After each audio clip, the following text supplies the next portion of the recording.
Hey guys, welcome back to my channel. It's good to see you again. I hope you guys are doing well in this quarantine.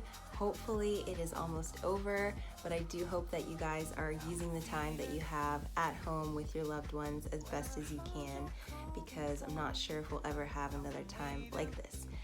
Anyhow, today's video is going to be pretty fun. It's going to be hopefully informative, but I wanted to do a sit-down video based on debunking common health and fitness myths or misconceptions. I know that a lot of people are wanting to start their health and fitness journey, but they may be a little tentative, and a lot of times this is based off of completely false rumors or assumptions. And as a personal trainer in New York City, I would like to sit down and talk about these. So if you guys do enjoy this video, please go ahead and give it a thumbs up, subscribe to my channel, and comment below. Let me know if you'd like to see videos like this, or your thoughts, or if you have any other questions or any other myths. So without further ado, let's get into it. Up the tour bus, nobody knows us. Get in the car like staying up all night, order me pad thai, then we gon' sleep till noon. Me with no makeup, you in the bathtub.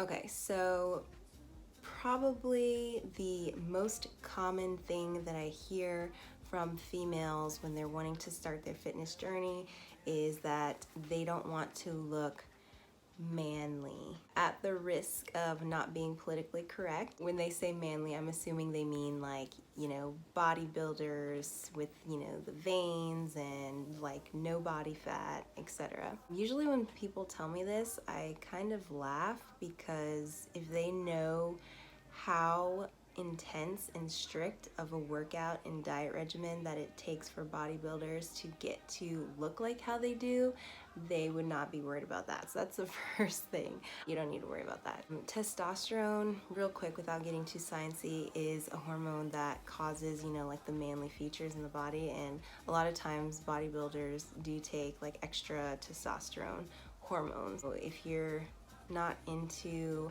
supplementing your hormones, and if you're looking to just start a nice healthy workout regimen, I promise you, you will not end up looking manly.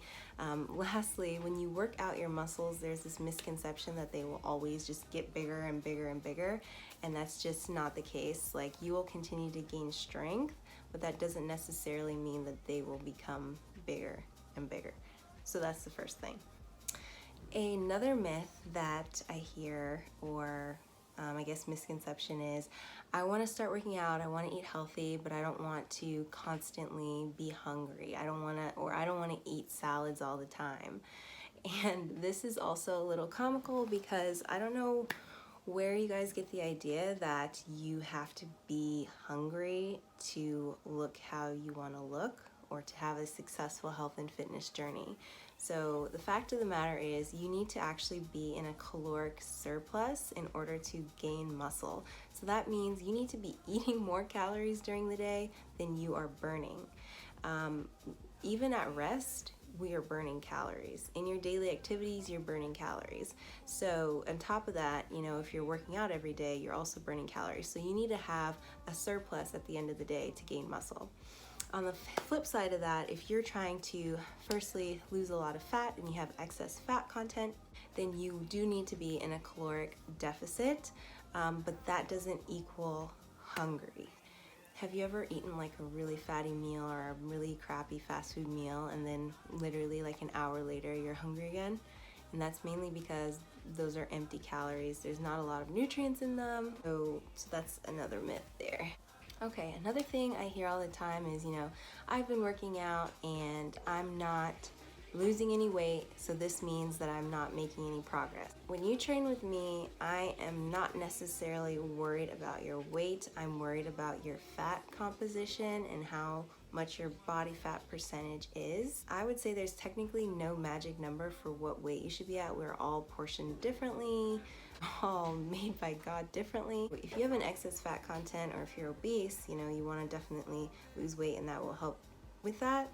But more importantly, fitness first and foremost is for intrinsic value before it's for aesthetic value. You know, there's psychological benefits, there's obviously benefits within your body that keeps your body running nice and smoothly, and So a good way to kind of track yourself if you are into numbers and you want to crunch numbers is not necessarily the scale, but I like to take measurements. You know, you can always take your waist measurement, your hip measurement, and then I would say like every month check on that and see how you're doing. And then a fitness professional can also help you with determining your body fat composition and how you're progressing with that.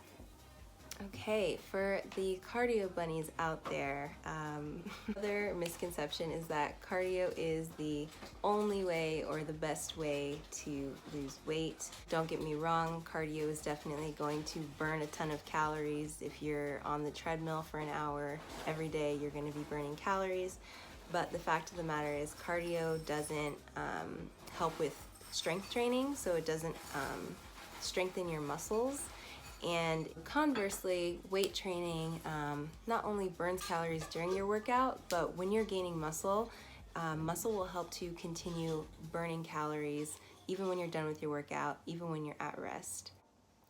So another thing that I hear all the time is client will come in and they'll say like, I'm super insecure about my arms, they're flabby, and I want to just get slimmer arms and lose weight in my arms only. So here's the tea. You can train those areas and you will gain muscle and you will gain strength and they will help appear more defined. But at the end of the day, you can't spot treat or decide where you want to lose the weight. Just the way our bodies are, it's like a genetic makeup that we tend to carry fat in certain areas opposed to other areas. So the best way to, reduce your waistline or to reduce the flabbiness around your thighs is to have a well-rounded overall workout regimen. And you can definitely incorporate exercises that will strengthen those areas, but at the end of the day, if you're trying to lose excess fat, you need to be burning calories just as a whole, and you need to be in that caloric deficit that I talked about earlier. So piggybacking off of that, another misconception is I have to do abs every single day if I want to have a flat stomach, and this is also untrue. So everyone actually has abs. They're there, believe it or not, but more people, or some people's abs are just covered by more layer of fat than others. So, once again, you can do abs every day and you can have the strongest core in the world, but if you're not in that caloric deficit to first lose the fat to get where you want to get to, you're not really going to see that ab definition. And this is, of course, where a trainer or a nutritionist would emphasize your diet. Because to be honest with you, even if you're not eating healthy, but you're in a caloric deficit, you will lose weight. But the key is you want to be fueling your body with the right nutrients, not only for your internal health, it'll help you get to where you want to go faster, and it'll be more sustainable in the long run. And then lastly, this may not apply to everyone, but I know for me personally, and with my background in fitness, I used to be a professional soccer player. I used to play soccer in college, which are very, high level. It would get to the point where my workouts were so intense that I did not enjoy working out whatsoever. But another lasting side effect of that was that when I finished playing soccer at those levels and I started my workout journey, I would think that if I didn't go to the gym and have a super intense workout where I was like, on the verge of passing out or sweating, then I wasn't doing anything for myself. And I feel like that was kind of like this reverse psychology where I would be like, well, if I know I'm not going to go and have a workout like that, I'm just not going to go at all. And in the long run, that's more detrimental. Just so you know, doing a little bit every day is effective. Obviously, the more you eat right and the more consistent you are, that's going to yield you your results quicker.